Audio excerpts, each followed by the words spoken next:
I'm sorry, Jonathan. Mr. Hampton needs me right now. It's okay, Jonathan. I'll see you later. Come on, you can do better than that. Nah, it's my turn.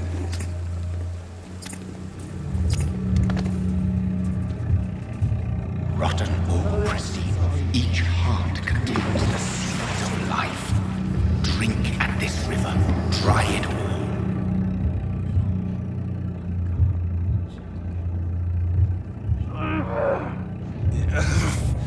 Oh, come on, you bastard! I won't bite. Sir, please. You've lost too much blood. Calm yourself. You think I didn't notice? Stop your staring and get me to an hospital, you arse! Insulting a good Samaritan. Not exactly the way to get rescued. Alright, sorry. I am in pain here. My guts are spilling out onto the street and you're yabbering on. Yes. That's a very nasty wound you've got there. Take my word, I am a doctor. Dr. Jonathan Reid. Name's Clay Cox. I'd appreciate you helping me to a better place, Doc. Follow me, Mr. Cox. Let me assist you to that better place.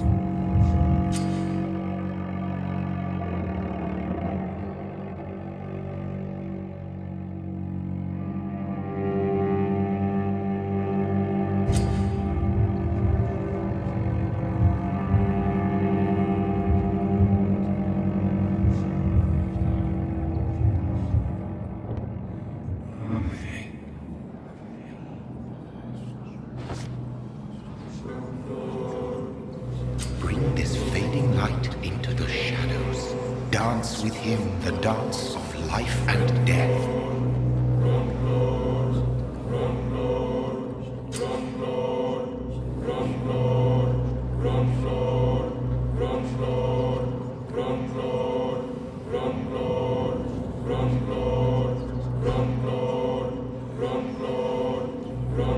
No more. Not tonight. Not like this. I will not take another life.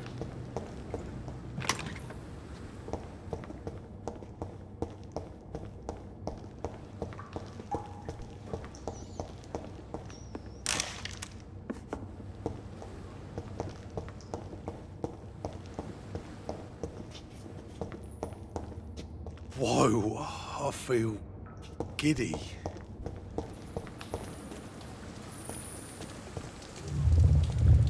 It is wise for the huntsman to sometimes let his prey go, but no famished hunter can run for long.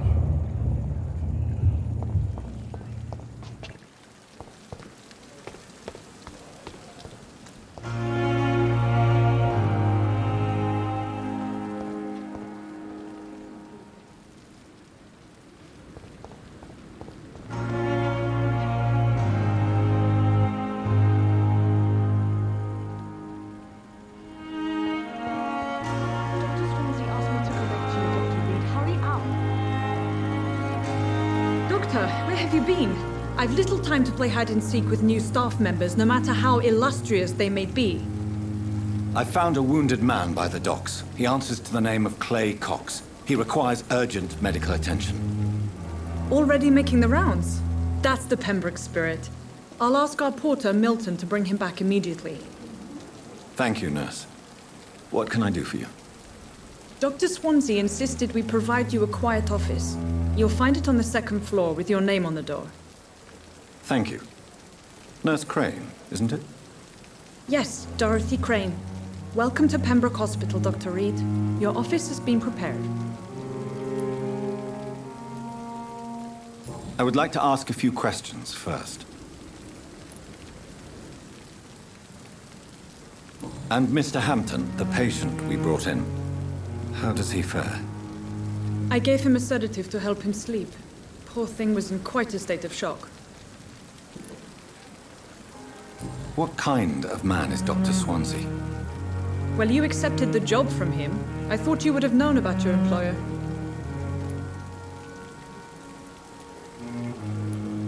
It's right to assume Dr. Swansea knows far more about me than I do about him. You'll get to know him soon enough, and better than me. The administrator has better things to do than mix with us. Apologies, I've only just met him the once. This is sudden. I've only just returned to England. Dr. Swansea is a brilliant surgeon and the most compassionate physician. Thank you, Nurse Crane.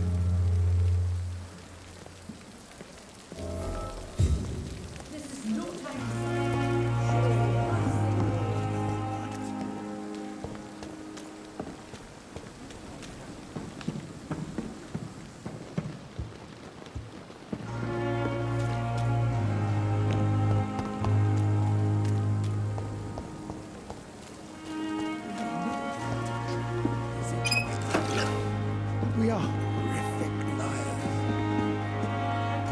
Good evening, sir. So it is true. The famous Dr. Reid has joined us. I can't think of any better news during these terrible times. Do we know each other? Actually, yes. We met once before, at the Rockefeller University in New York. Dr. Tippets, yes, I remember. I was assisting Professor Carell in his research about coronary bypasses. He had nothing but praise for you. He was also very confident about your future. And look at you now.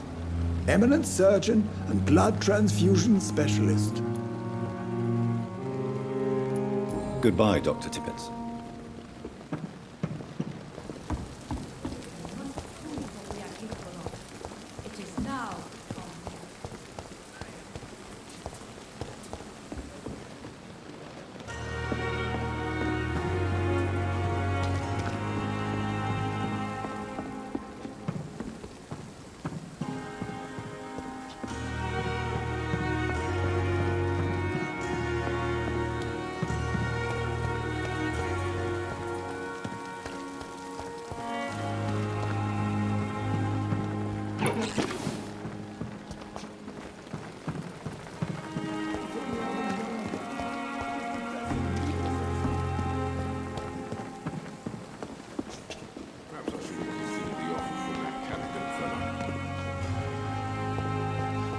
Dr. Swansea is right.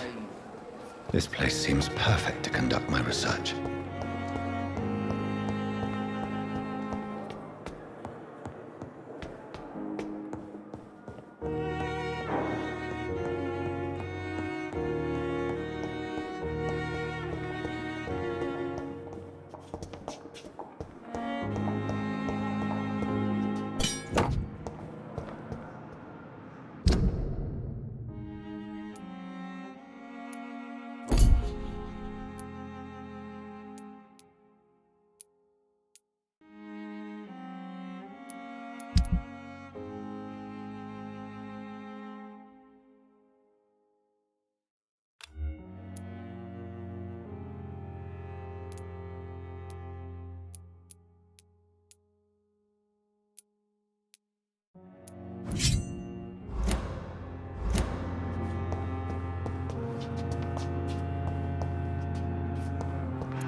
It's locked. This must be the place. It's definitely away from prying eyes. Relegated to the shadows. A kingdom of my own. At least I won't be sleeping in a coffin.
The flower's dying. It needs water.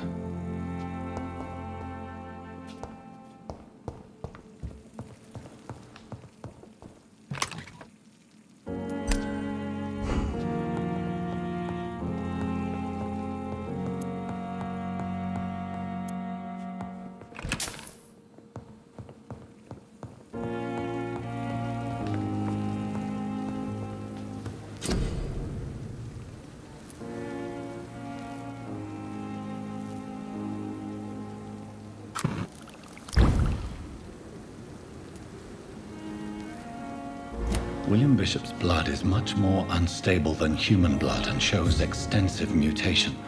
But this is not what happened to me. I must keep on searching.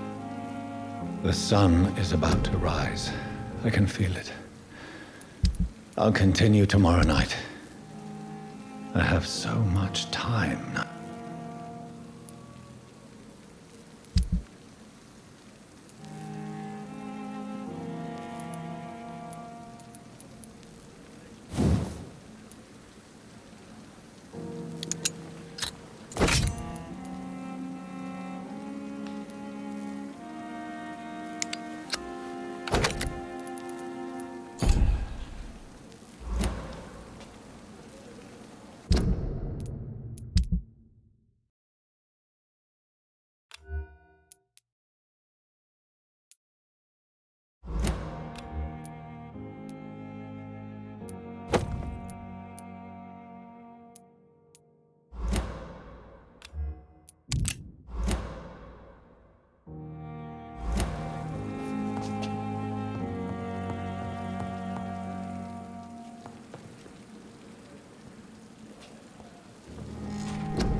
If I'm to stay here until my research is complete, I'd better learn to hide my true nature from the mortals.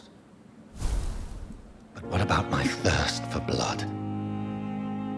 Come on, I don't have all night.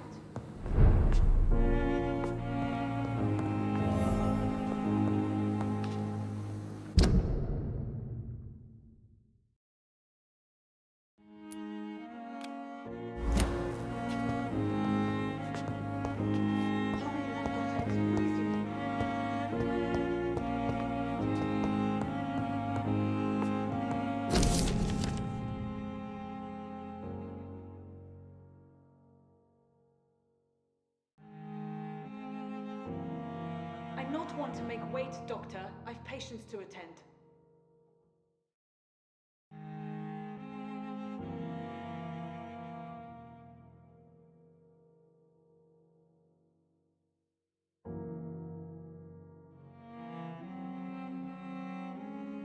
Dr. Swansea asked me to come to you, Dr. Reid. Hurry up!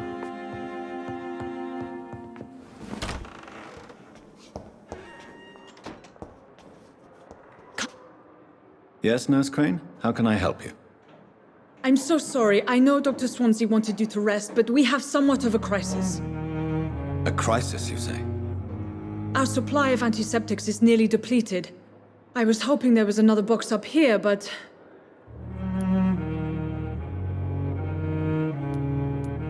What type of hospital are you running?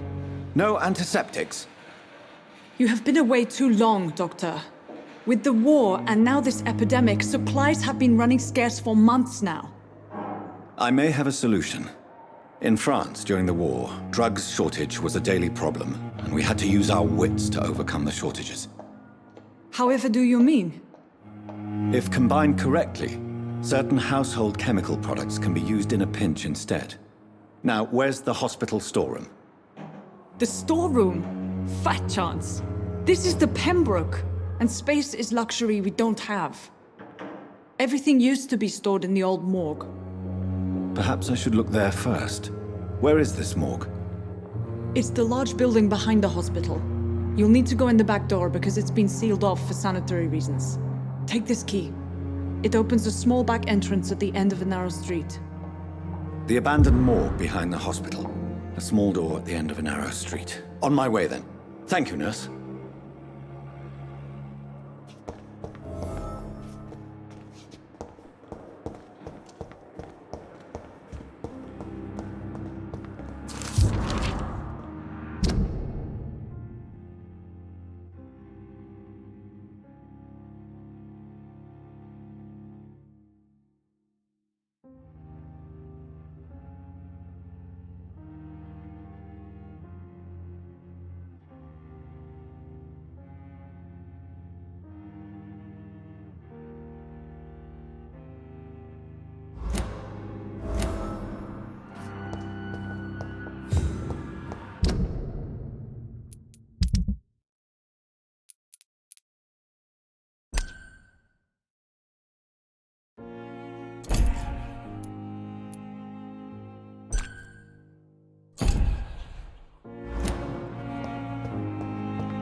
So many deaths. What of my own life? It's locked, all right.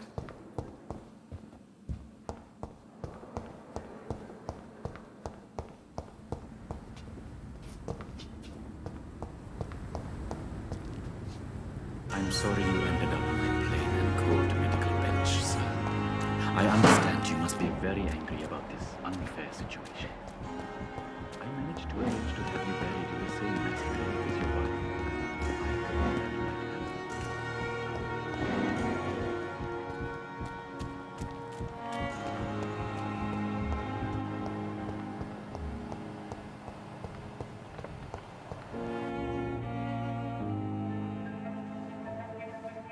You don't mind if I search your pockets, do you, sir?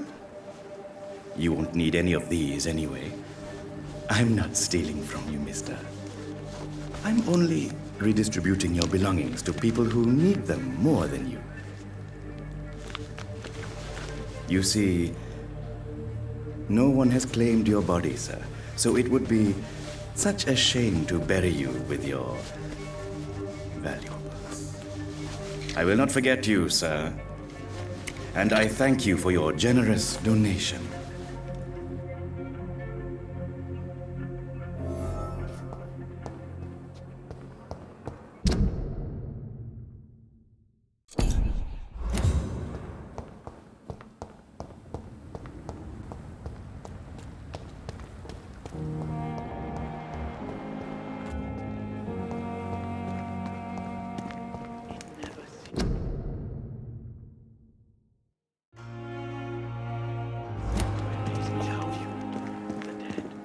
Seem peaceful and lost.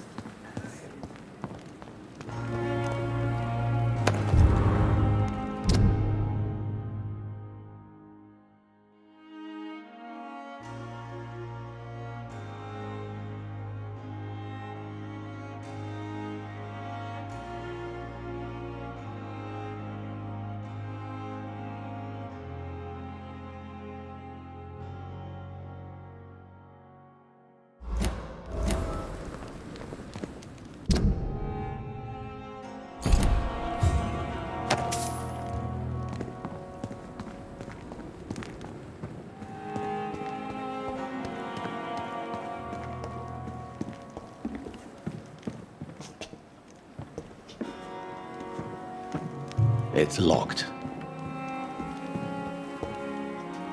Good evening.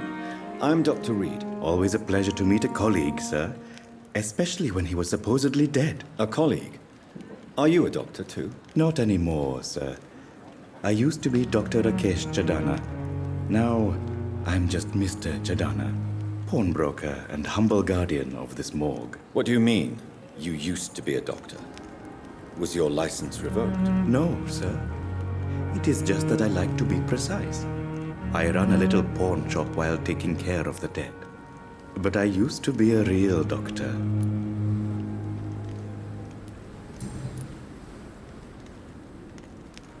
Are you afraid or uneasy being surrounded by so many corpses? Why should I? These bodies are empty vessels. Flesh left to decay. Poof. No soul anymore. All gone. An interesting point of view. And quite an exotic one, too. Most people fear, or at least have a respect, for dead flesh. Sir, as a medic during the war, I learned to face my death and the death of others. It's the pain we have to tame, not death itself. How did you get this job? After I left the army, I worked as an undertaker down by the docks. A dangerous place with many an unpleasant business there. Milton Hooks helped me get a job here.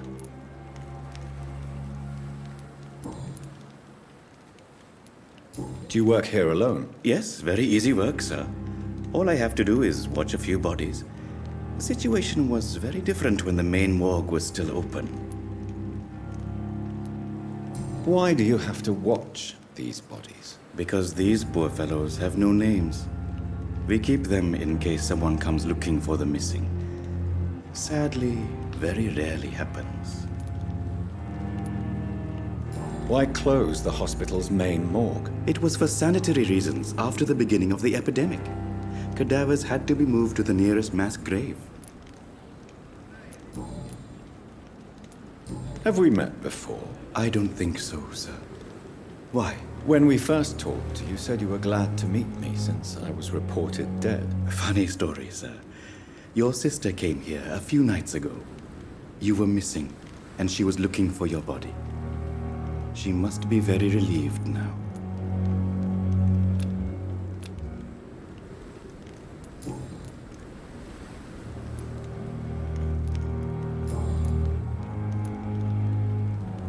A pawnbroker?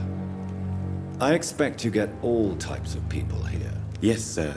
All kind of people. For I sell all kind of goods. Who comes here to trade with you? It's very unhygienic, even unsafe. Diseases can spread. For the customers, for the hospital. I'm very cautious, sir. I've been a doctor, remember? And all my clients are good people. In fact, I think I only know good people.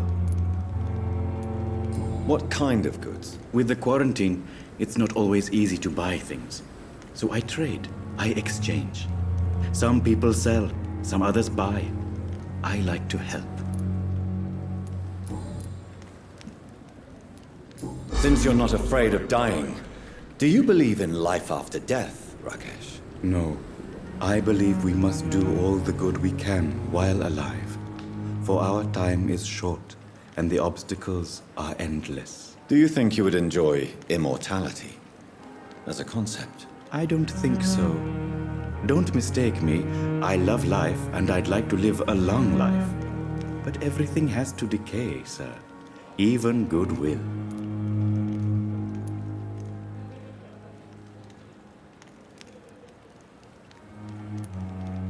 So you're ready to die? No, I am not. I don't fear death, for I won't see it. What troubles me is the pain my death will inflict to those I know. You're a wise man, Mr. Chadana. No, Dr. Reid. I am a foolish man. But I like to think otherwise. Do you really believe goodwill cannot last? As I said, sir, everything decays. If I was to never die, goodness, I would be bored or worse. And I like to be helpful, sir. Quite depressing, wouldn't you say? Yes, but the good news is we'll all die before losing our humanity, sir.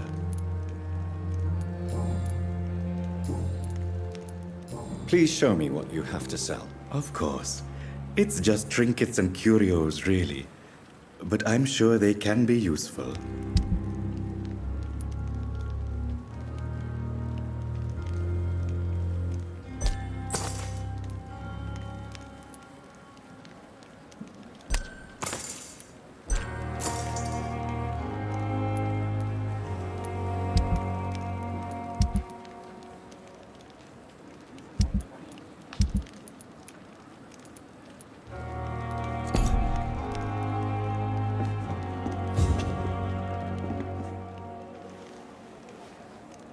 Tomorrow, more bodies will arrive and then, sadly, Good evening, Dr. Reid.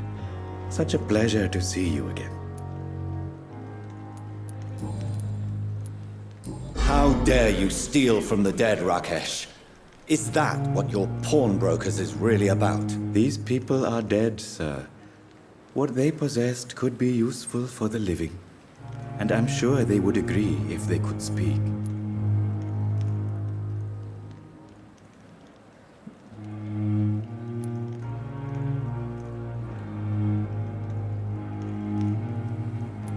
You may be right, but you'll go to jail if you're caught. If ever I have to go to jail, I'm sure I'll find a way to help people there, too.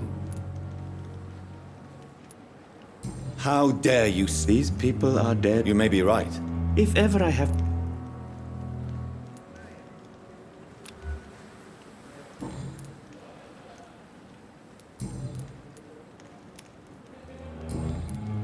Goodbye, Mr. Chadana.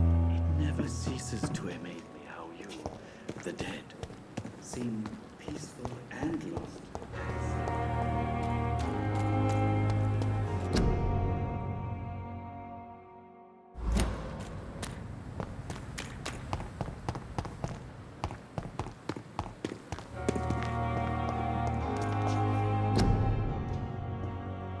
Tomorrow, more bodies will arrive and then, sadly,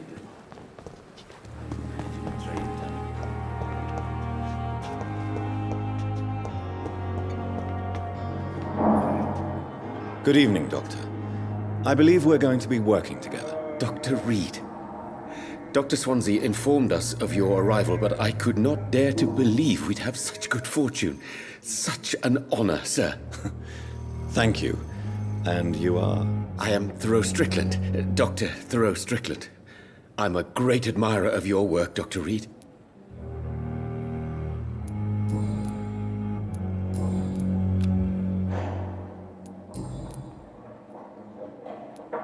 What can you tell me about the Pembroke? Well, it has always been an honor to work with Dr. Swansea. But with your arrival, I can't think of a better opportunity to learn about blood transfusion. You seem quite optimistic. It's a rare and precious attitude in these difficult times. I'm convinced that this epidemic is a test of endurance and dedication for us men of science. Questions remain about our capacity to resolve the situation. True. Last summer, during the first wave of the epidemic, I used to joke with Milton about the extra work. We're not smiling now. Do you need help with anything in particular? Well, yes, maybe. I'm waiting for a batch of products I ordered for my personal research, yet my supplier seems to have vanished. Do you want me to play the errand boy for you? Oh no, Dr. Reid. But if you went personally to his shop, what with your reputation and all, he wouldn't dare to refuse the products I need. I see. Well, give me the address, for I may pass by if I have time.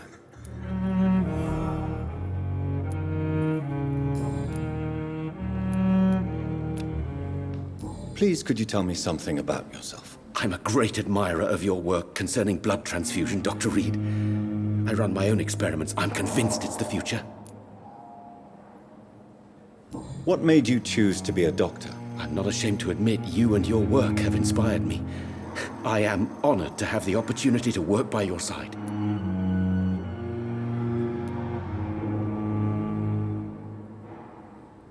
It's always a pleasure to share scientific and medical knowledge with someone eager to learn. I'll be glad to help you if I can. This epidemic may be the century's most terrible disaster, but I'm convinced that we, as doctors, are the only ones able to defeat it. I based my technique on my mentor's research. He helped me perfect my method. What is yours? I'd rather not talk about it. For now, it's just theories and first approach. My process is purely experimental and unsuccessful. As long as you're cautious and methodical, you may remain empty-handed, but you won't fail. You're not the first one to warn me, but I am convinced knowledge is the main weapon against the ravages of this epidemic.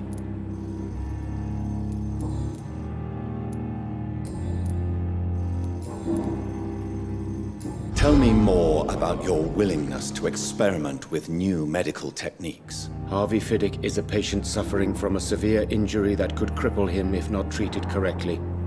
I'm convinced your blood transfusion technique could help him. What is it you really want?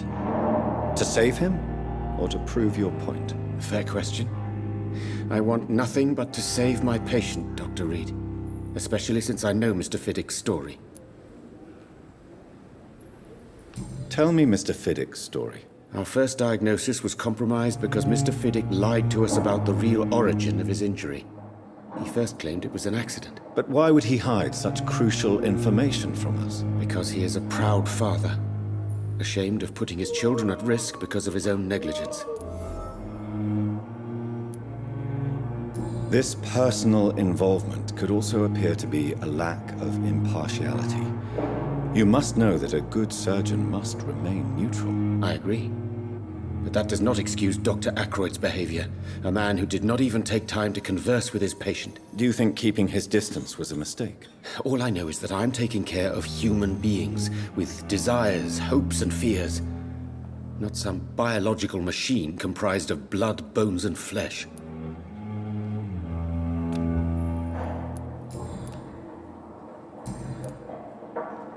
Goodbye, Dr. Strickland.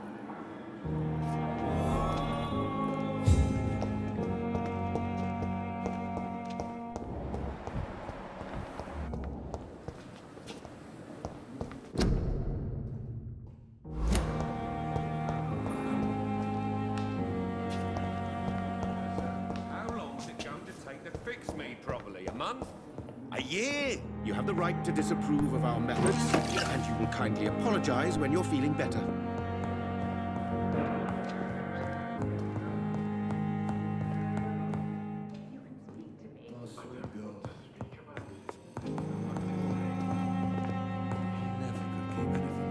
Good evening, sir. I'm Dr. Reid.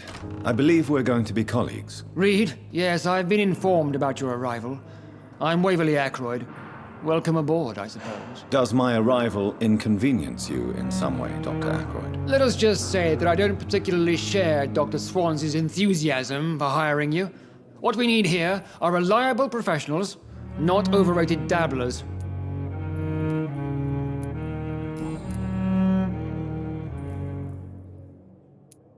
Since your tenure in this hospital is longer than mine, perhaps you can tell me more about this place. Let's just say I'm tired of the carelessness around me. I have always respected the skills of Dr. Swansea, but over time his enthusiasm has become displaced. Carelessness? Exactly what are you talking about? We're here to save lives. The people who trust us are not volunteering for experimentation. They're here to be healed. I don't intend to run any radical experiments, Doctor. Even if I, as any good practitioner should, express an interest in pushing the boundaries of medical research. Modern medical methods were created through audacity and ego. But there are rules in our line of work, and they're here to protect our patients. If you have a problem with me, Dr. Ackroyd, please feel free to tell me. Dr. Swansea has imposed your presence on this hospital without asking anyone's advice. The benefit of his position. But I don't agree with it. I know we've never met before, but I believe this hospital could use all the help it can get. You will agree with that, I'm sure. Oh, but I have heard about you, Dr. Reid. Of course, you can't say the same about me. since I have not wasted my time courting the press. There is no need for such animosity between us. Don't you think the epidemic is already enough to deal with? That is one point we could agree on. And that is precisely why I want to be sure that you will be of help to this hospital instead of a burden. Tell me, Waverly, what do you think of Dr. Strickland's enthusiasm for his experimental research? Strickland is playing with his patients' lives for pride and glory. Now that, sir, is unethical. Are you thinking about something in particular? Harvey Fiddick needs delicate surgery. I believe we should stick to the usual procedure, but my young colleague obviously disagrees. Why do you wish to lead this surgery? I strongly believe that Mr. Fiddick should not be butchered to test an unproven procedure.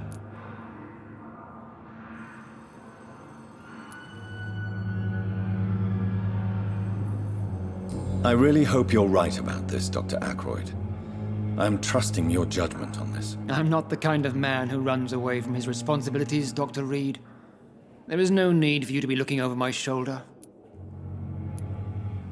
And are you not afraid that your rivalry with Strickland may be blinding you? Rivalry? I guess you could call it that. But I will never be childish enough to let my personal feelings affect my judgment.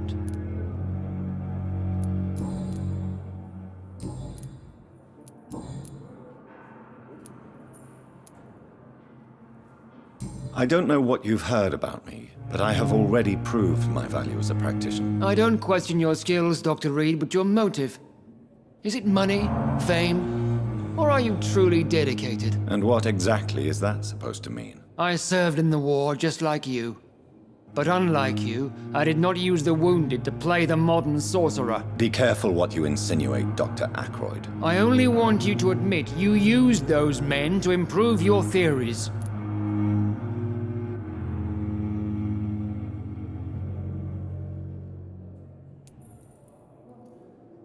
This is ridiculous. My blood transfusion technique saved many lives, and you know it. You see? That is exactly what I hate about people like you. You avoid this kind of accusation instead of facing reality. It seems you have bad memories of your military service. I refuse to see this industrial slaughter as scientific progress. War only reveals the worst in men. We can at least agree on something, Dr. Ackroyd.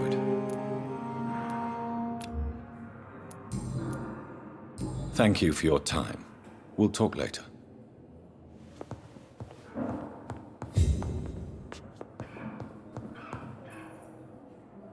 Good evening, sir. I'm Dr. Reid. May I help you? I don't know if a third opinion is needed. Your colleagues are already arguing about my condition. I see. Would you mind telling me more about your situation? I'm Harvey Fiddick. All I want is to get me bloody arm fixed properly.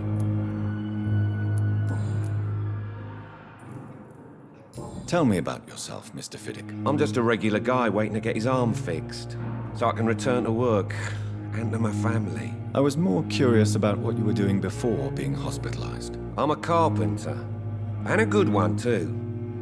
But that means I need both arms to feed my family, Dr. Reid. Are you satisfied with your treatment here? Well, it's clear that I've chosen a bad time to be injured.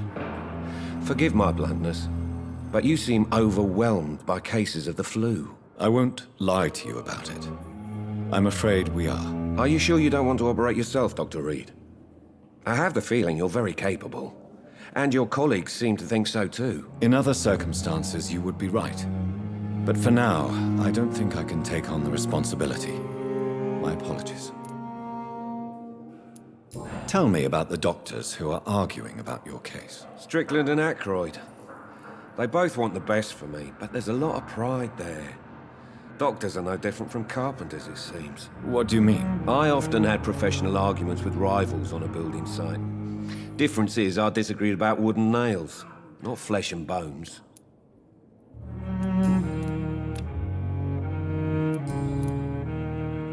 Tell me about your injury, Harvey. Why do you feel so guilty about it? My wife died because of me. And now I may lose everything because I've been careless enough to hurt myself. What an arsehole.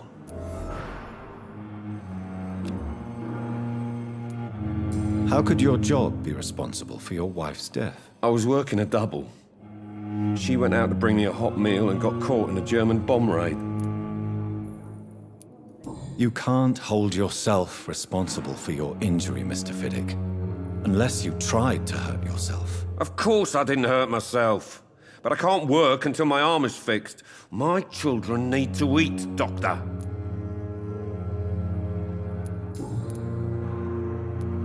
Tell me more about the death of your wife, Harvey. 1915. I was in the army, building workshops for the Royal Flying Corps. Helen was happy I wasn't sent to the front. What happened? The Germans sent Zeppelins to bomb the construction site, but they missed their target. My wife was bringing my dinner when the bombs fell. I'm sorry for your loss. So many died during the bombings. I served in France and witnessed the carnage there. I would like to say that she didn't suffer. Truth is, I have no idea. I just know that I'm all that me kids have. Poor little bleeders.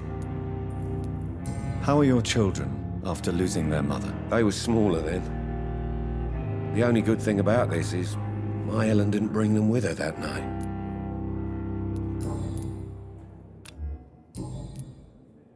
Goodbye for now, Mr. Fiddick. I'll see you later.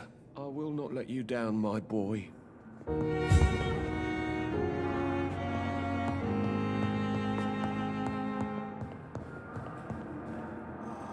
Good evening, Dr. Strickland. And good evening to you, Dr. Reid. Can I be of any help?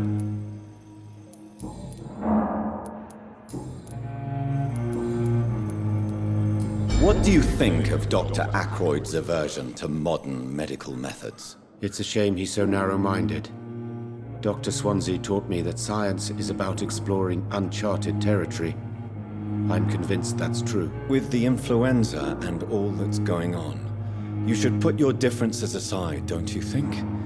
Why is it so difficult to work together? I believe that if Dr. Ackroyd had been the one to discover the transfusion process, he would be the first to recommend its use. So you believe it's just a question of jealousy and pride? Dr. Ackroyd is as proud as he is blinded by his obsolete concept of medical science.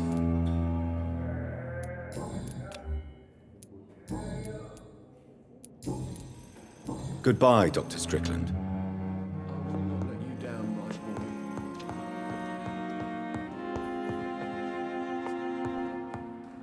boy. I'm all right. Good evening, madam. Can I help you? It's my son who needs you, sir. I'm Dr. Jonathan Reid. How can I help your son? I'm Beatrice Goswick, mother of Mortimer Goswick. Could you check on him, please, Dr. Reid? I've heard much of your talents as a physician.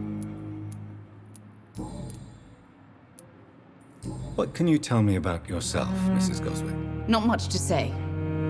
Just take care of my Mortimer and I'll cover all the expenses. That's all that matters. Are you really that rich? Most of the patients here are of a more humble origin, if I may say so. Yes, thanks to my husband. May he rest in peace. I can cover any needed medical expenses. May I ask if you have an occupation, Mrs. Goswick? I'm a teacher by profession. I teach young women who are more ambitious about their futures than their families. What do you think of your reception here? Any complaints? I have had the uttermost reservations about this hospital since we arrived. But we had no other choice, considering the state of emergency. Is there something in particular that's bothering you? Some of the staff were not especially welcoming. I suspect they're not accustomed to dealing with patients of such social standing. Tell me more about your arrival at the Pembroke Hospital. What gave you such a bad first impression? The ambulance driver was quite rude, for a start. And that nurse, Miss Hawkins, seems to have quite a dubious attitude. What do you mean? She managed to secure a bed for my son despite the epidemic. It was a relief, but it wasn't cheap. She charged you for a bed? Yes, and I paid without question, considering the urgency of the situation. I share your concern, Mrs. Goswick. Be sure that I'll talk to the people involved. I don't expect compensation, Dr. Reid. But I'm aware such behavior would not be tolerated in other hospitals.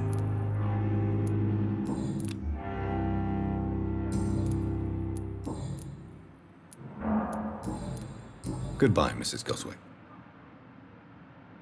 Good evening, sir. I'm so tired. Doctor. This shift never ends. Good evening. I'm Dr. Reid. Can I help at all? No. Really? Why are you here, then? I don't want to talk. My throat hurts too much. I suppose that this pain is the reason you're here. Is someone taking care of you? Yes. And no. Could you at least tell me your name, sir? Mortimer. Mortimer Goswick.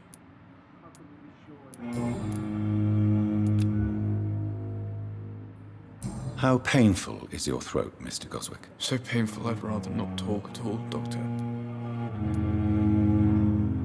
I'm sure you realize a doctor and his patient have to communicate, sir. Would it help if I gave you some paper and a pen? Not really. I see. Then maybe it's not just your throat that hurts, Mr. Goswick. Perhaps your sore throat is just the consequence of something more hurtful. Yes, maybe. But I don't want to talk or even write about it now. How painful is your throat, Mr. Goswick? So painful I'd rather not talk at all, Doctor. I'm sure you realize... Not really. I see. Yes, maybe. Why did your mother have you hospitalized here? She seems convinced this is a bad hospital. My mother just wants the best for me. She won't rest while I'm here.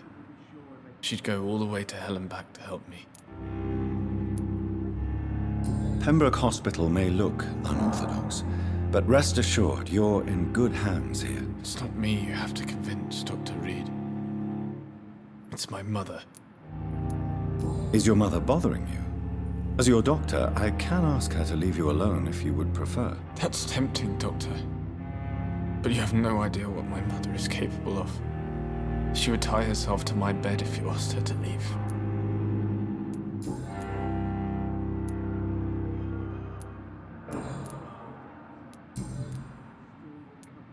Tell me about yourself, Mr. Goswick. I don't want to talk, Doctor. I have to go now, sir. But don't hesitate to contact me if you need any help. I'm all right. Don't waste your time with me. I'm so tired. Will this shift never end?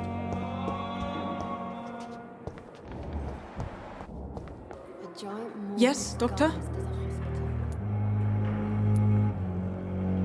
Exactly how bad is the supply situation here at Pembroke? It really depends. Dr. Swansea deftly works his society contacts for monies, but with the quarantine, well, we're in God's hands. Why then do you always work the nights? Don't you ever sleep? At the Pembroke, we're always hands on deck. Lack of sleep and the medical profession always ends in disaster. I've witnessed many a colleague succumb to stimulants to fight exhaustion. Drugs were as deadly as bullets in the trenches. London's trenches start here at Pembroke Hospital. We are on the front line, make no mistake. Your dedication to the Pembroke does you credit, Nurse Crane, but when do you sleep? We staff get our sleep when we can, Doctor. Nursing is a vocation, not the labor of a journeyman. Please, could you point me in the direction of the morgue again? It's the large boarded-up building behind the hospital. You can't miss it. The key I gave you will open the small back door to it. That's all for now, Nurse Crane, thank you. I'm not of my own life. Good evening, Nurse. Good evening, Doctor. I don't think we've been introduced yet. My name is Pippa Hawkins. And I'm Dr. Jonathan Reid. Dr. Swansea has recently offered me a position in this hospital. Well, it's a euphemism that your help will be appreciated, Doctor. How would you describe the situation at the Pembroke Hospital? It's serious. The flu is wreaking havoc amongst the staff and patients. We are running out of everything. Nurse Hawkins, the Spanish flu won't last forever. Even the Black Plague didn't kill everyone. I wish I could believe you. But what if this epidemic was worse? What if in the end, nobody was spared? You must get a hold of yourself, nurse. Sorry, I'm exhausted. No one has any idea when this epidemic will be over. How long have you been a nurse? Well, long enough to see that the epidemic is winning. And no matter how qualified you are, don't tell me you'll change that.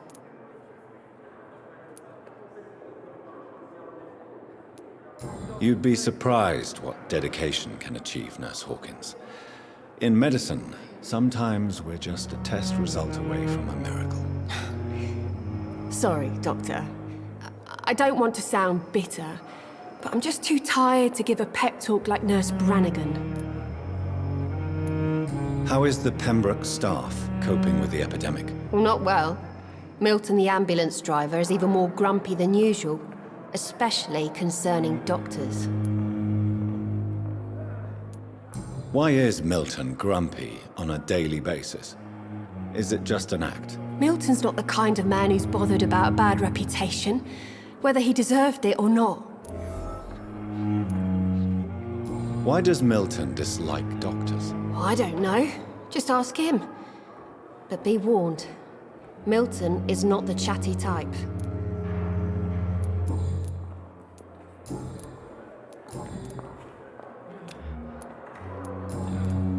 Goodbye, Nurse Hawkins.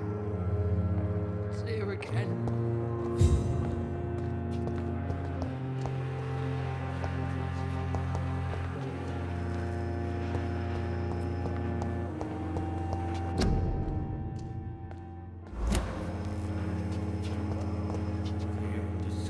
Good evening, miss. I'm Dr. Reid, the new surgeon at the Pembroke Hospital. And who are you? Your name has no meaning to me, mortal. You're nothing but dust blown by the winds of eternity. I beg your pardon? What are you begging for, mortal? My clemency? Well, tonight maybe I'm inclined to mercy. You'll never forget the night you met Thelma Howcroft. You keep calling me mortal. Why is that? And if I'm mortal, what are you? Well, Dr. Reid, if you must know, I'm a vampire.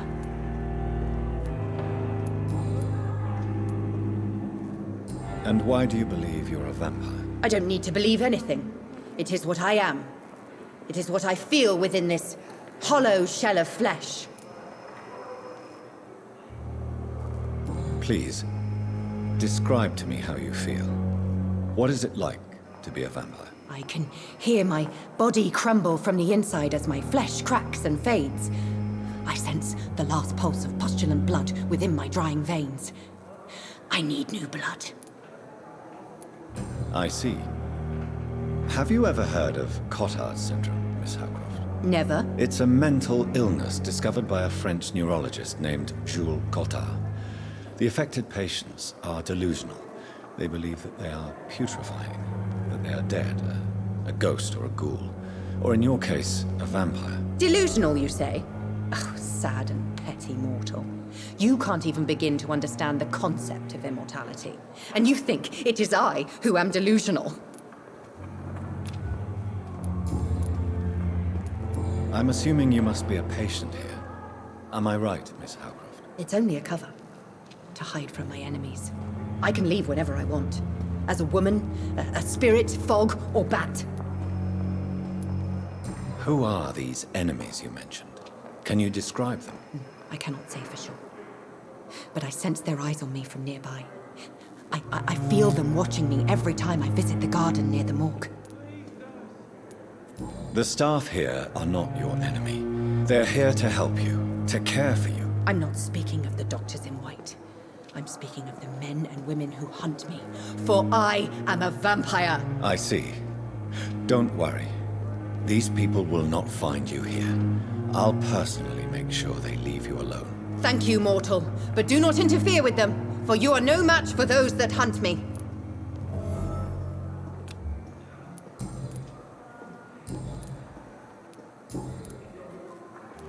Who are you really, Miss Howcroft? I mean, apart from being a vampire. Is that not enough for you, puny mortal? What do you require? Proof of my powers? I'm curious to know who you were before becoming a vampire. It was such a long time ago, I don't remember. Centuries of unholy life can have strange effects on one's minds, you see? I'll leave you, Mistress of the Dark, to your nocturnal activities.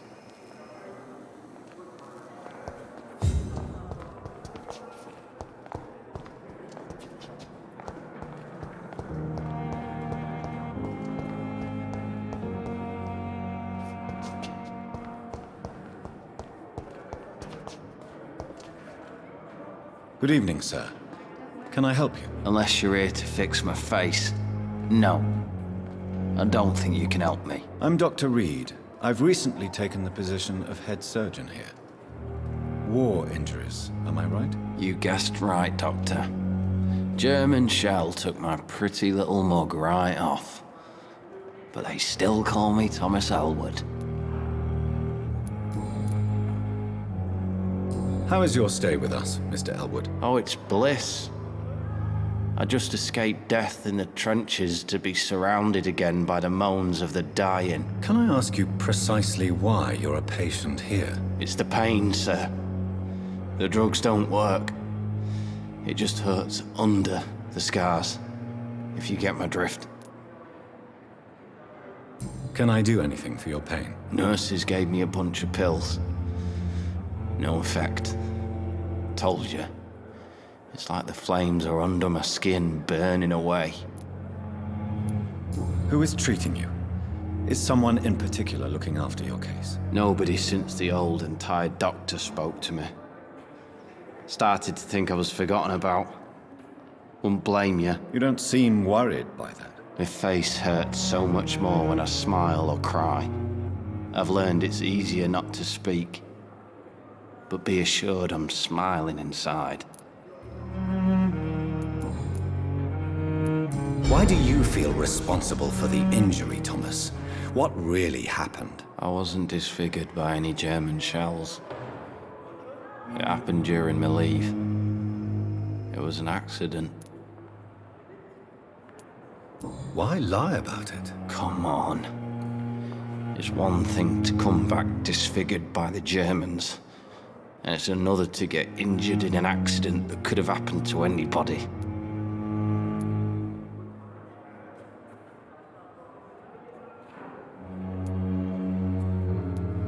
Reconstructive surgery has been very successful for some soldiers. I don't want to wear a bloody mask for the rest of my life. I'd rather stay here and just be forgotten. Tell me what really happened then. I went with a whore. In Rouen. Dead drunk I was. The hotel was a shithole. There was a fire that night. Did you start the fire? Were you trying to avoid going back to the front? That's not uncommon, you know. No. It's just that I was asleep when the flames reached the room. The girl was long gone. Bitch never woke me up. Left me to burn.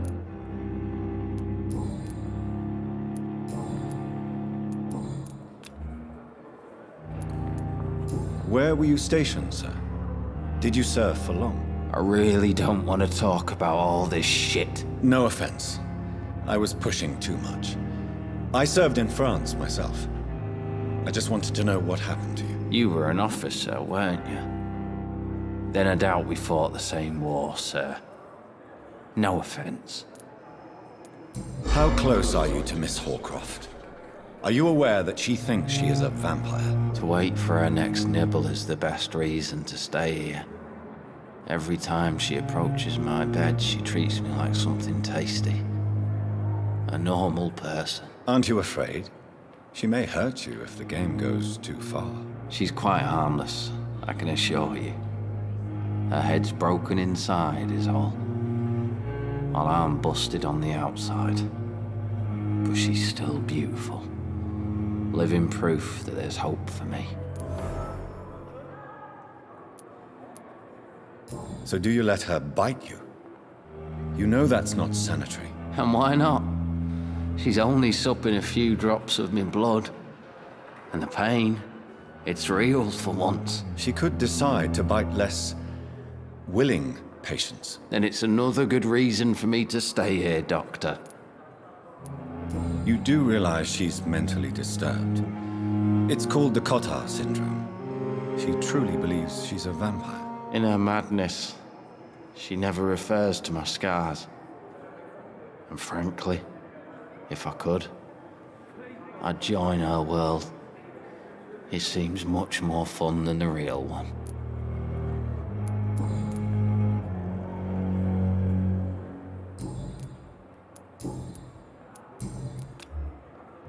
Goodbye for now, Mr. Elwood.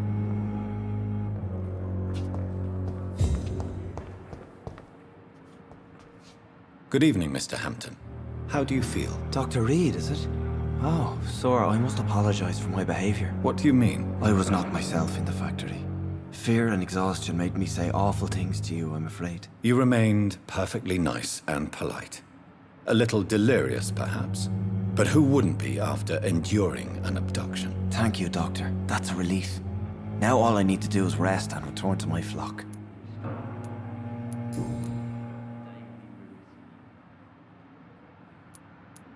How did you end up in William Bishop's den? I had received alarming news about his recent behavior. I went to his place and he refused to let me go. Why did he abduct you? William was an alcoholic. His addiction suddenly changed to blood. I don't know why. Just like a patient I met here. This Miss Hawcroft.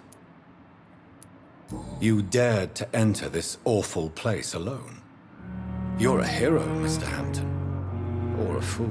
I'm just a man trying to help his friends, Dr. Reid. William Bishop was a conflicted soul, searching for light. Do you know Tom Watts, the bartender from the Turtle? I met him before I found you in the canning factory. Tom? Yes, of course. Always the helping hand, good old Tom. Without men like him, corruption and despair would have wiped out the East End long ago. People are still in despair. How could it be otherwise? The authorities have left us all to rot in this contagious nightmare. No drugs, no advice, nothing. It's a damn shame. Who should I avoid in this part of town, then? Any particularly evil figures? Not really. Most men and women are just doing their best. And it's not my habit to speak ill of people I know, Doctor. What is the general situation in the East End docks? The situation has always been tough, with a lot of tensions between the gangs and the dockers' trade union. The wet boot boys are very nervous since they lost their leader. Who leads the gang now? Since Clay Cox went missing, it's his wife Edwina who runs the show, with the assistance of her minion, Booth Digby. Has the gang been threatening you? Ah, no. I've had this nickname for so long, you know, the sad saint of the East End. No one dares to bug a saint, not even criminals.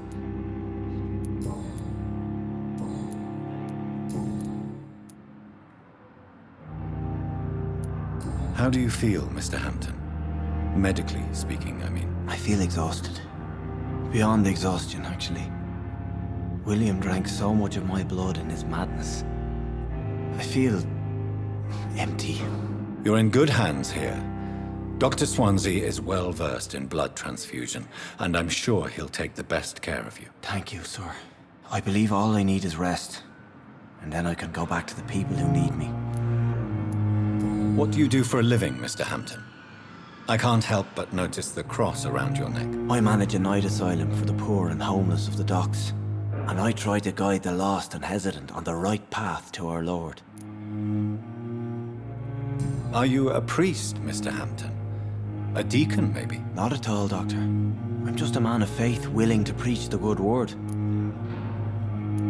Why didn't you use your cross against William Bishop? To repel him somehow? That's a very strange question, Doctor.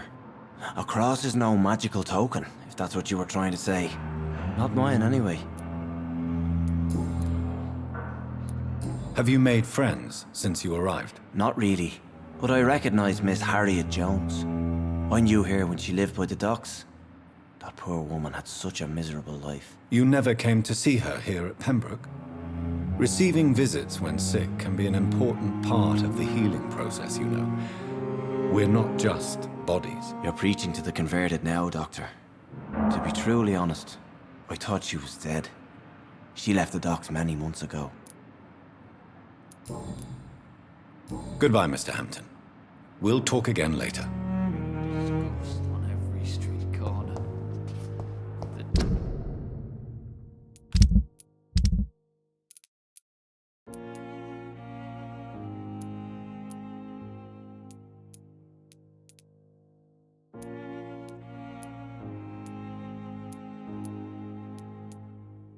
Daily routine.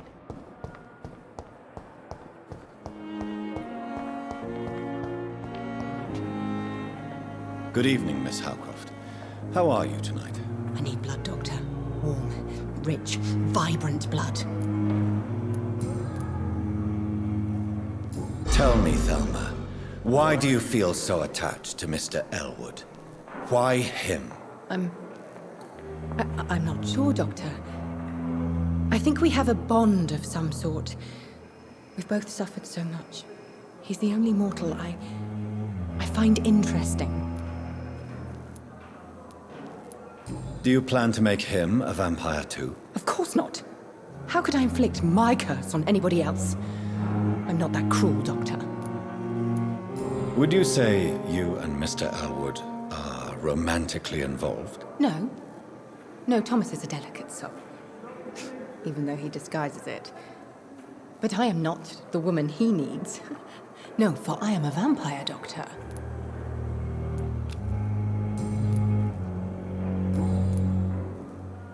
I'll leave you, Mistress of the Dark, to your nocturnal activities.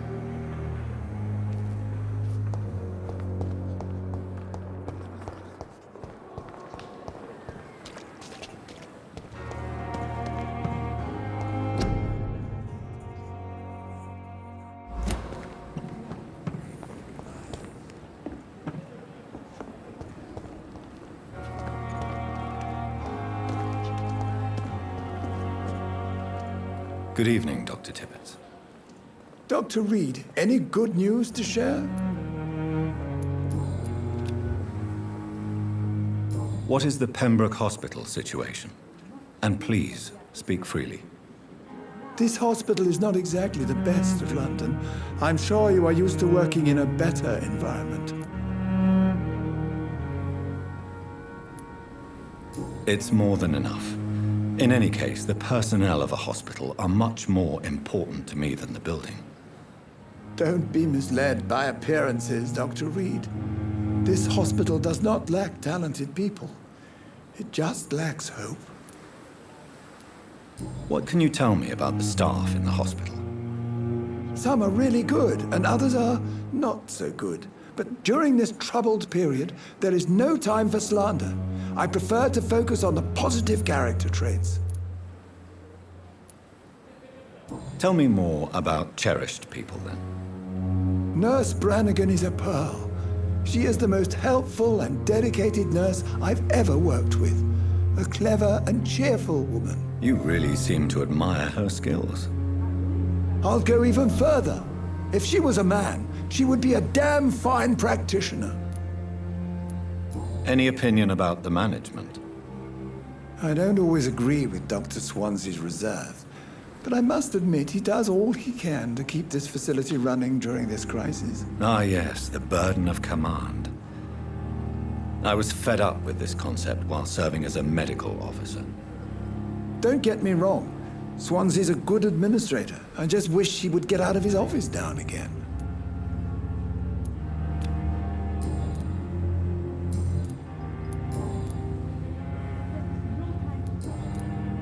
Goodbye, Dr. Tippets.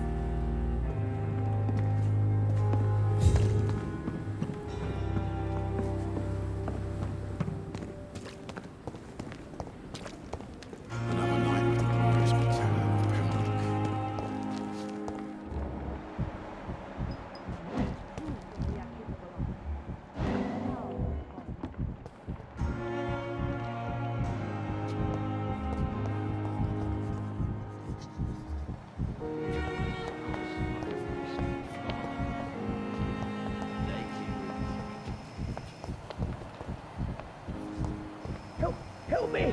Help!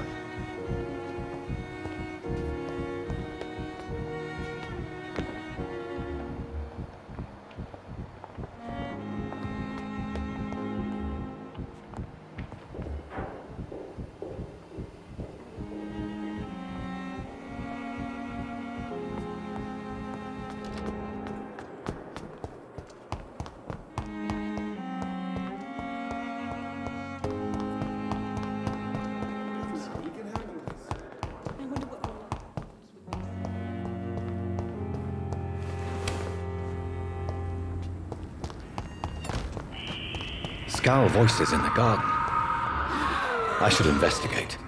If they were to find something.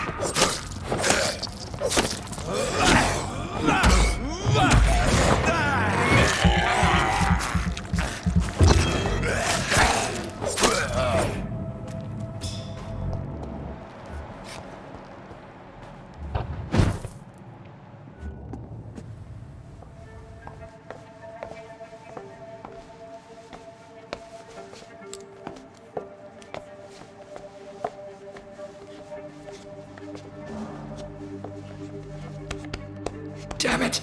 Why is this so difficult every time?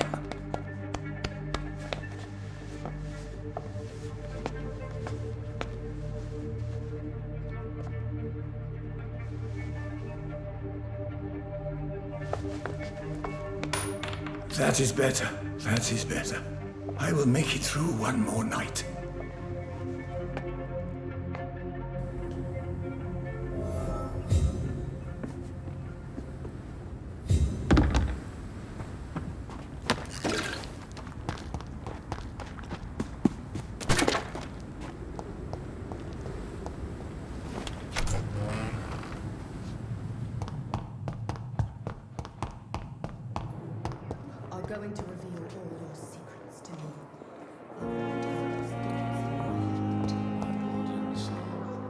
Good evening, Dr. Tippets. Dr. Reid, any good news to share?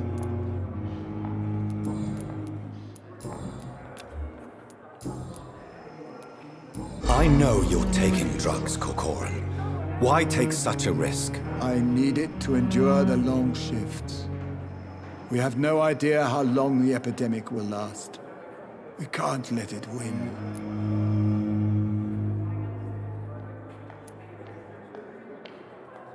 I understand the gesture, Doctor. An immediate answer to an emergency situation, but this can't be a long-term solution.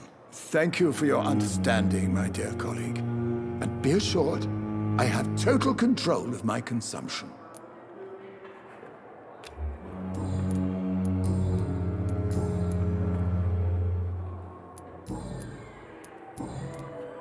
Goodbye, Dr. Tippets.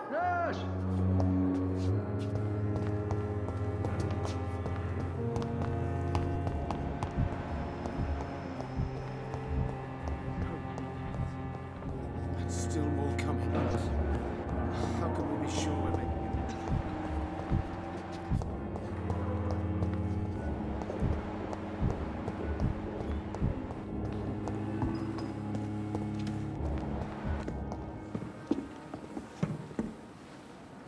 Good evening, nurse.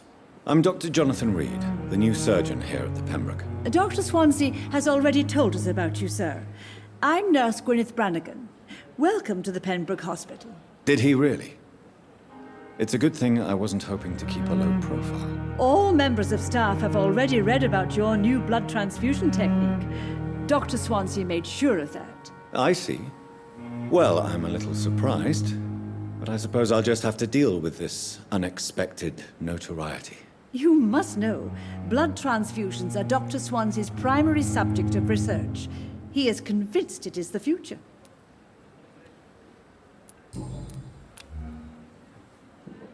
How are things here? Not good, to say the least. We're struggling against an invisible enemy, more lethal than any bullet from a gun. It's hard, Doctor. An invisible enemy?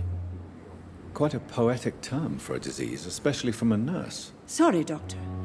These last few weeks have been exhausting. We could all do with a good night's sleep. Do you think this hospital can survive the epidemic? We are all volunteers here, and we're trying to hold fast, but how do we beat an invisible killer?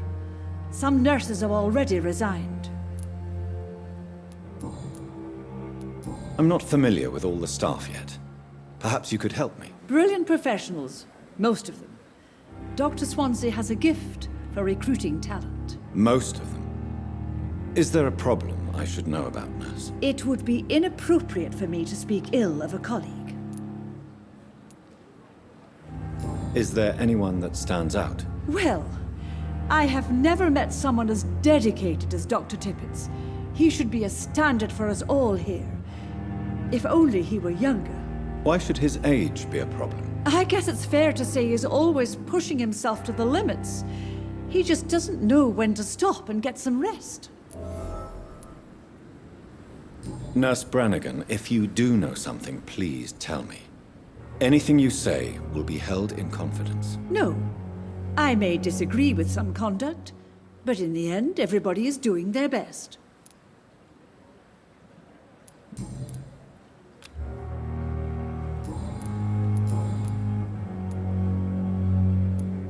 Why does Dr. Tippets claim you're the main reason he keeps working, despite his fatigue? If it wasn't for him, I probably would have left the Pembroke years ago.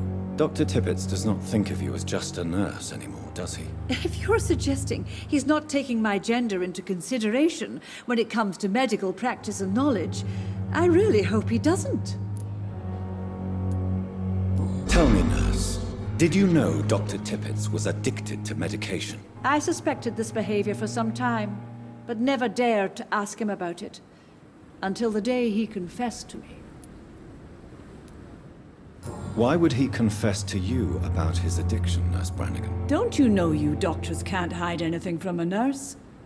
We're always there, even if you don't notice us. Do you consider yourselves our confessors, Nurse Branagan? I wouldn't dare, Dr. Reid, but I'm intrigued. How did you discover Dr. Tippets' secret? What can I say?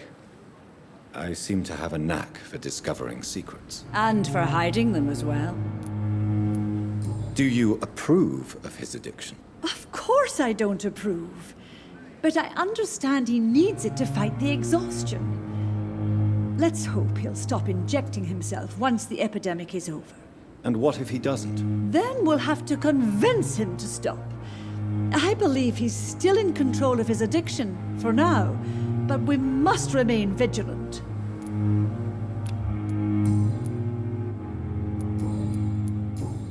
Goodbye, nurse. Call me if you need assistance.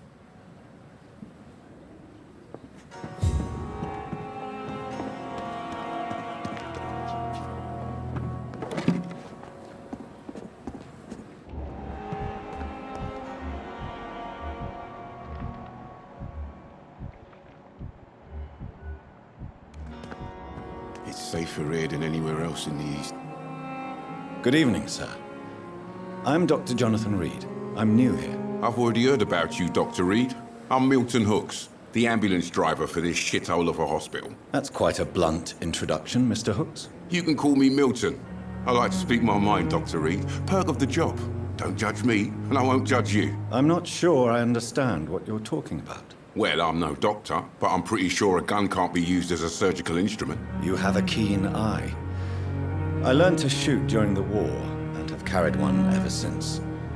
Old habits die hard. No need to explain, Dr. Reid. And if you ever need a better gun, remember, I may have something for you.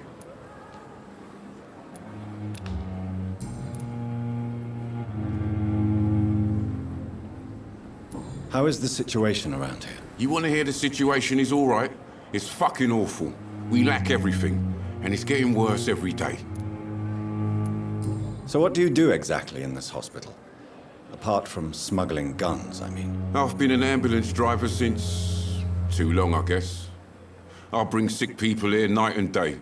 It's a dirty job, but I get it done. Most of the time. Since you're on the front line, how is the sanitary situation in this vicinity? It's a complete disaster. It's even getting dangerous to enter some streets or buildings. Even the locals attack you. It sounds like things have been a bit rough recently. What's happened? Yesterday I got attacked by the patient I was bringing here. I escaped through the hospital's garden, but I lost my wallet when I was running. You left an infected patient outside the hospital? That's incredibly dangerous. Go there yourself if you want, but be careful, Doctor. I'd rather not bring your dead body back.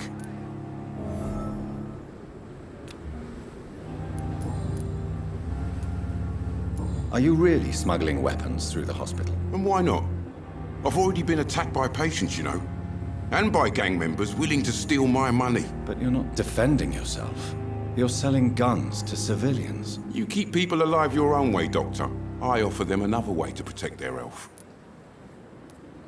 Why do you have such a mediocre reputation among your colleagues, Milton? Fuck them. Nobody knows the horrors I've seen since working here. This city was sick long before the epidemic, Dr. Reid. I know it's a difficult task, but correct me if I'm wrong. Is this not the job you are paid to do? I've seen babies left to die while their brothers were properly fed. Underage girls and boys sold to all manner of perverts. I'm sorry, I don't know what to say. Yeah, exactly. We lack words. So excuse me if I don't look on the bright side of life. I'd like to see your goods. Wise choice, Dr. Reid. A reliable gun is what everybody needs these days.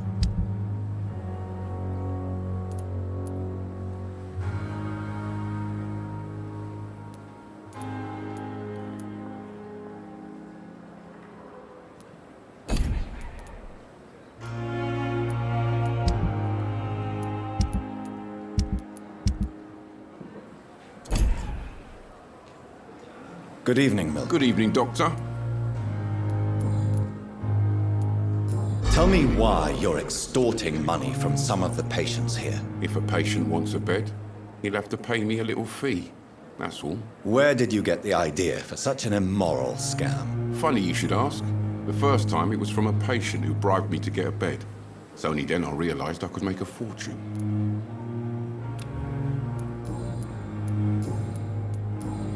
Goodbye, Milton.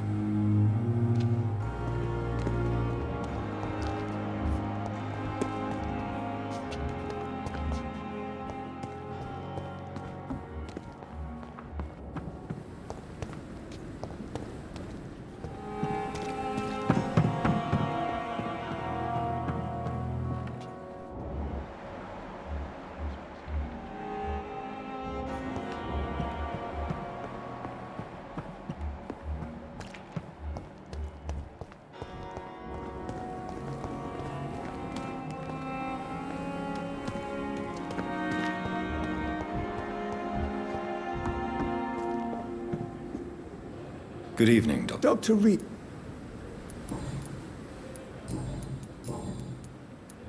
You're exhausting yourself, Corcoran. Maybe you should think about preserving your strength. No. We must keep on healing all those poor souls. We are the last rampart before chaos. Once more unto the breach. Nurse Branagan is worried about you, Doctor. She should not have told you that.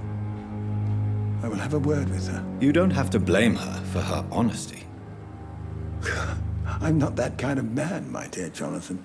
Actually, Nurse Branagan's opinion is the only one I may listen to.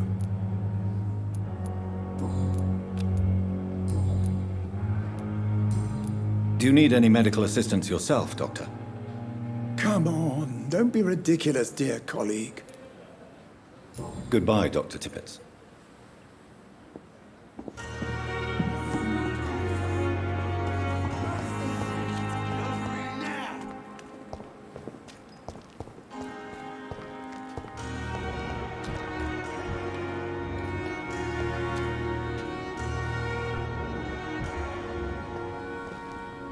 Good evening, Mr. Cox. Dr. Reid. Still working at night, I see. I like that. And why is that? People who don't sleep at night always seem more alive to me. More interesting, one way or another.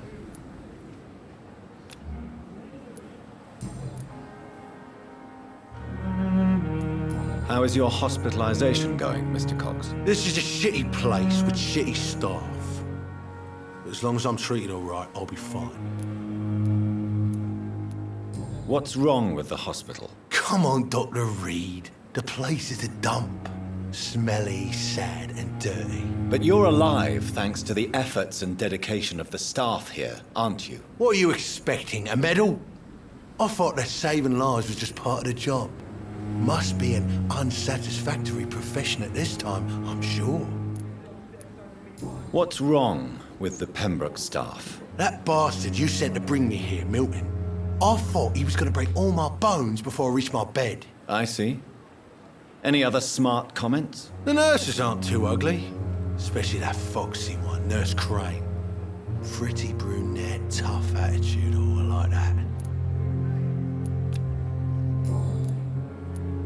Do you ever think about that poor fellow I saw you push in the water? The wound he gave me will make sure I don't forget him. It still fucking hurts. Bastard cut me good. That man was determined to murder you. You almost died. What a surprise. The first time I met him, he nearly shit himself. Fucking coward. I guess revenge gives you balls. What did he want? Revenge? I recently had to kill his brother. Poor arsehole thought it would be easy to return the favour.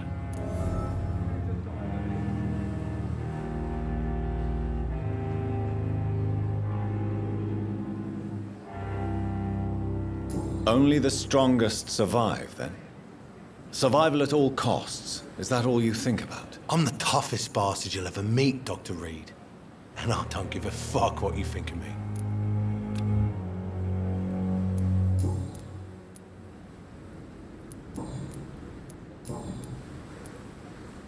How long do you think you can escape the law, Clay? I know this city like the back of my hand, Doc.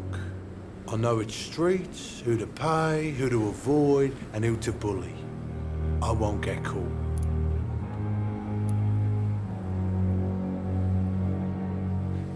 We can't escape the consequences of our actions. The past catches up with us in the end.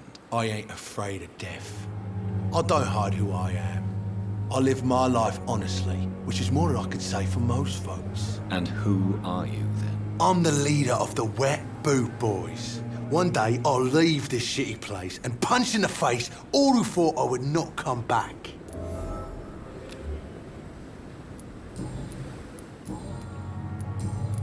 I'll leave you for now, Mr. Cox.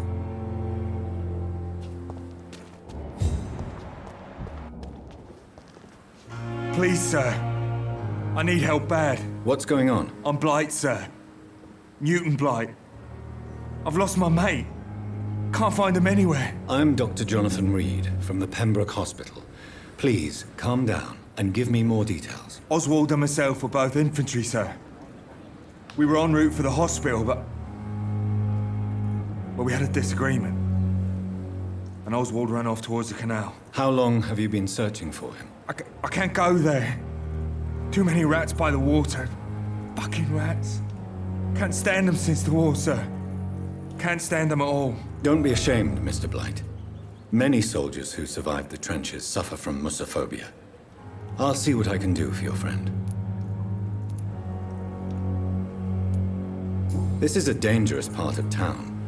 What are you doing here? We were looking for the Pembroke Hospital. We both need help. Treatment, I mean. To get some sleep. Just need to feel better, sir.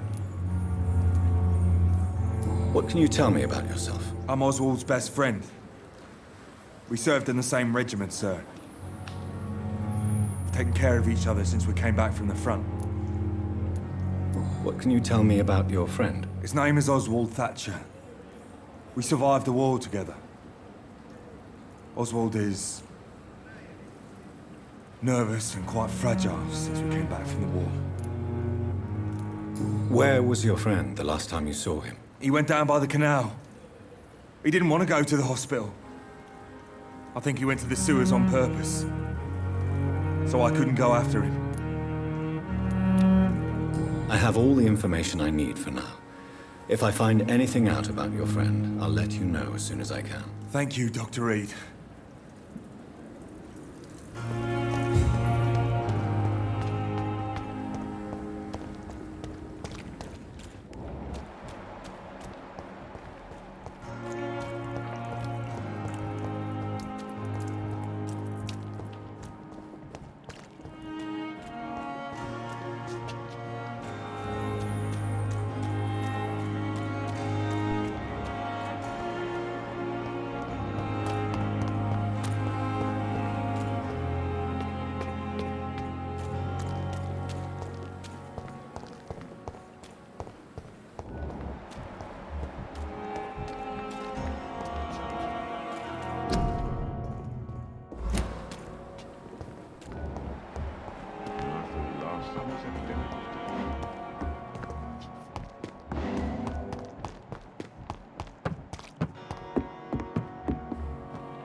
How can I be sure I'll not find your unconscious body in the house again?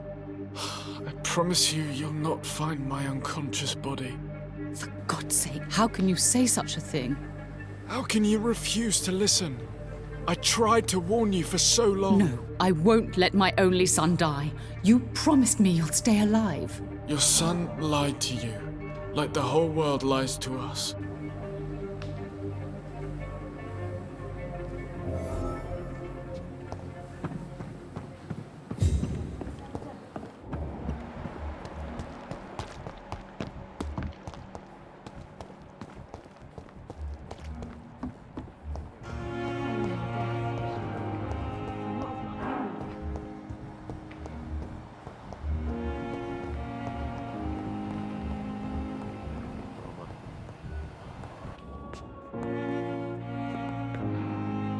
Good evening, Mr. Goswick. How are you? I'm okay. How painful is your throat, Mr. Goswick? So painful I'd rather not talk at all, Doctor.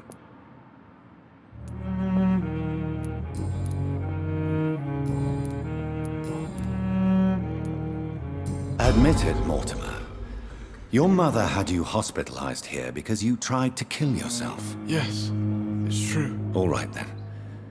This is the first time we've really shared information about your case. Shall we call this progress? Call it what you want, Dr. Reid. You can trust me. I won't report you to the authorities. My one and only concern is your health. I guess I should thank you, then. Can I help you in any way, Mr. Goswick? I wrote a letter for my mother. She was supposed to read it after my death. But I suppose she doesn't have to read it now. I see. And is this letter still near the place where you tried to take your own life? Yes. And I don't want anyone reading my last words. I mean, I'm still here. If you bring me back that letter, then perhaps we'll talk.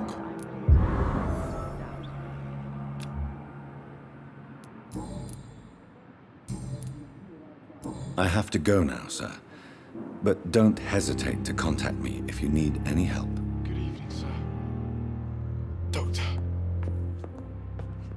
Good evening, Doctor. How is my son doing?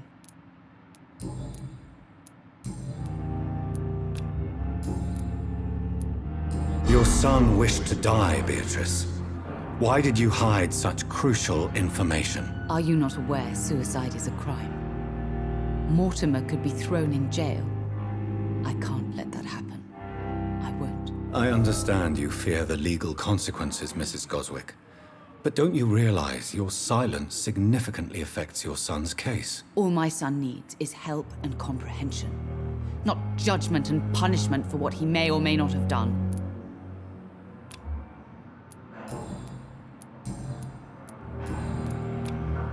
Goodbye, Mrs. Goswick.